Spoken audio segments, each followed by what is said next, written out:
From now until the 28th, Code Espresso gets you 30% off your entire G Fuel order. Restock, try a new flavor, whatever it is, follow the link in the description below, or use Code Espresso over on their website and net yourself that nice 30% off discount. Throughout Call of Duty history, there's been plenty of items that players have longed for, and for a handful of reasons. Take the Spectrum camo from Call of Duty Ghosts, for example. There was a limited quantity of them. They were exclusive to employees of certain chains of retail outlets that were used as a reward for completing the Microsoft training certification. That doesn't mean that necessarily more didn't get out and that there weren't non-employees getting them, but that's another story for another day. Take the Activision Ambassador exclusive calling cards spread out across recent titles, available only to those verified to handle chat and community questions on Activision forums and elsewhere, and limited to only about 50 to 100 per year. Take the Hellstorm camo in Infinite Warfare, a limited camo that not many will have on their accounts, but one that looks tremendously nice in-game. We can name off plenty of items, but none even scratch the surface for the amount of things that players have longed for over the years. But if you've been around long enough, there's probably one item that will stick out in your mind like a sore thumb.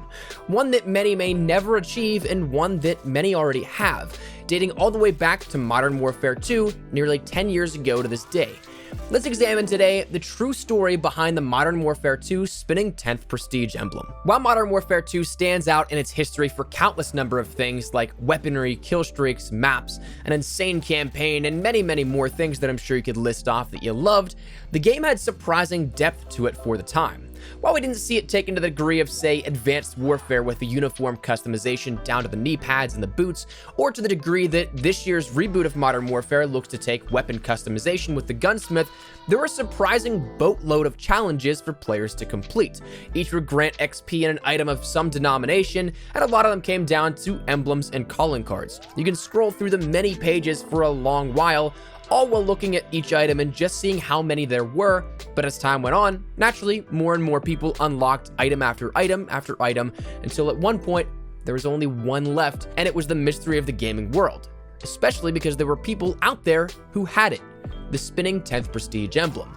There's plenty of rumors out there, and even still nearly 10 years later, the general consensus is still out there, with mass confusion on the topic. You can still Google spinning 10th Prestige emblem MW2 and find list after list after list of forum posts asking how to unlock it, either archived or relatively new within the last year or two. There's been plenty of speculation, with a number of theories making their way to the forefront, but most of them only get half the answer right. Perhaps the first closely documented answer of this was all the way back in 2010, still during the main year of support for Modern Warfare 2, where a Call of Duty community forum thread was made in relation to a series of tweets from Robert Bowling, then creative strategist at Infinity Ward, and acting as the outward face of the company, much like how David Vonderhaar was in Black Ops 2, and others have in years to follow. This series of tweets and forum posts indicate that there was truly intent, and most certainly the idea was there, for this to be the first tremendously long quest line unlock that we'd seen in Call of Duty's franchise. Much more than, say, Dark Matter, or even a step further with Chrome Tiger in World War II. It would take that challenge and elongate it even more, adding much more to do. The tweet replied to a thread asking about the spinning 10th Prestige skull emblem, to which Robert Bowling replied with, "It's a long process, still waiting for them to complete it," in reference to the QA team testing the availability of the emblem, and he finishes by saying it technically should be the last thing you're able to do. So naturally, this looked to be a full-on completion reward for 100%, and a literal 100% in MP. Not like how we have in recent years with, say, Dark Ops challenges, where you can still get 100% completed, even if you don't do those Dark Ops challenges, because, I mean, naturally, Dark Ops challenges don't let you know what you have to do to complete them, so it doesn't count against you.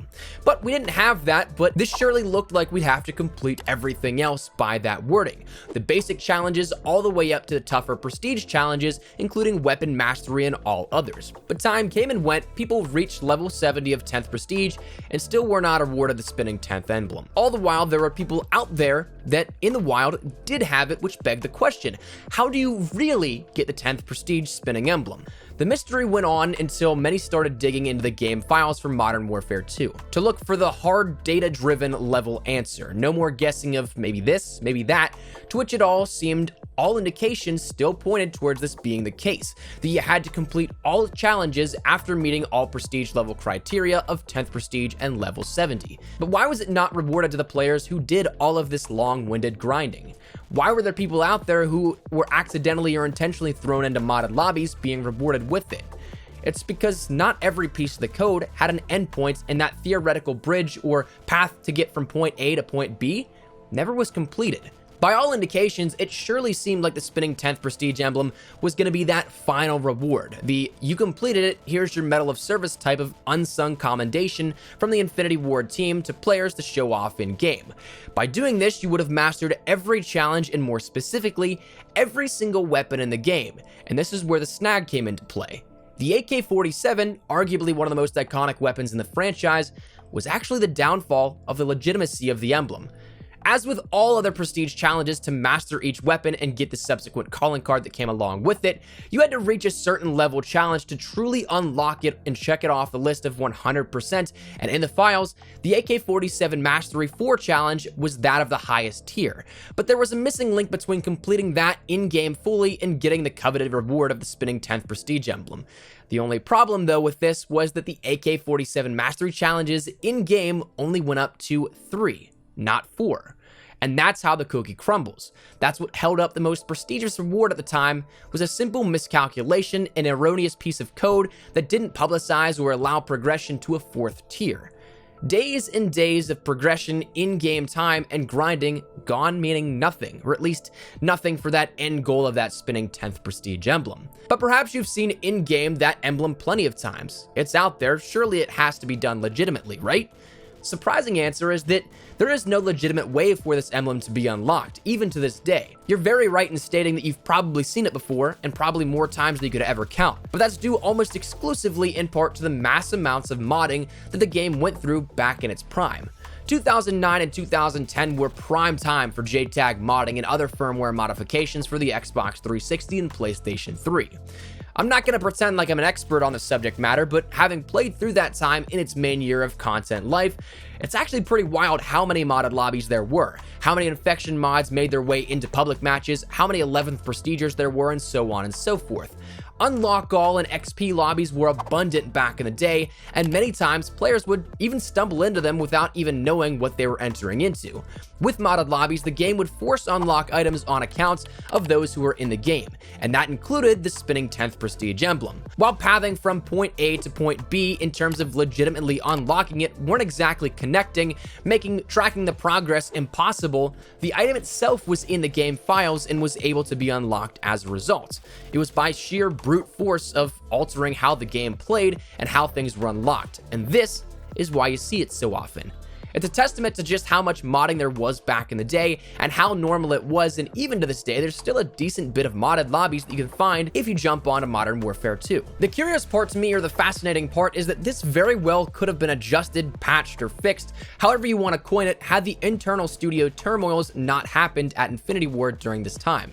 For those unaware, there were multiple lawsuits back and forth between Vince Zampella and Jason West, as well as Activision, and the entire studio of Infinity Ward versus Activision was kind of at war for a little bit of time during this, in which at that point a lot of the studio fell apart, a lot of staff left, a lot of staff stayed, and so therefore it was just one giant mess behind the scenes, even though while at this point it provided some of the most captivating gameplay in the Call of Duty franchise, and even still is regarded as one of the best titles, if not the best, in the entire franchise's history.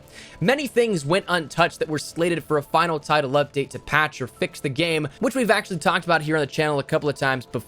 Things like one-man army noob tube spam were going to be adjusted. Weapon sights were going to be adjusted so that they were recentered. There was the rock barrier glitch on fuel that was going to be fixed so that you could no longer have invincibility. Silencers on weapons that showcased still your red dot on the minimap were going to be fixed out, and so this easily could have been up on the chopping block to fix. A known issue that was something that stopped 100% progression from giving a legitimate reward. We never saw it come to the light of day because of all those factors. The mystery of the spinning 10th prestige emblem was never, in fact, ever supposed to happen.